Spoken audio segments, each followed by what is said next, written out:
خدا کا ذکر کرے ذکر مصطفیٰ نہ کرے، ہماری منہ میں ہو ایسی زبان خدا نہ کرے۔ فقط حصول سعادت کا ایک بہانہ ہوا، کسی سے نعت پیغمبر کا حق ادا نہ ہوا، کوئی بھی اس کی تجلی سے آشنا نہ ہوا، نظر کو تنگی داماد سے کب گلا نہ ہوا۔ وہ ظلمتوں کے سمندر کو پیرتا ہی گیا، وہ روشنی کا کمل تھا کہ تیرتا ہی گیا۔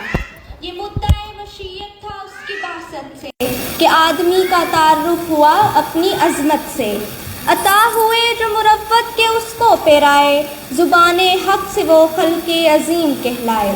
حریف راہ میں کانٹے بکھیرنے آئے اور اس نے ان پہ دعاؤں کے پھول برسائے۔ اسے جو لوگ ستاتے ہوئے نہ ڈرتے تھے، امانتیں بھی اسی کے سپرد کرتے تھے۔ وہ چاہتا تھا راہ و رسم زندگی بدلے، بگڑ گیا تھا جو انداز بندگی بدلے، بھٹک رہا تھا جو اسلوب آگہی بدلے، اسے یہ دھن تھی کہ اندر سے آدمی بدلے۔ وہ دور حضرت گردو رکاب کیا کہنے، وہ انقلاب سعادت مآب کیا کہنے۔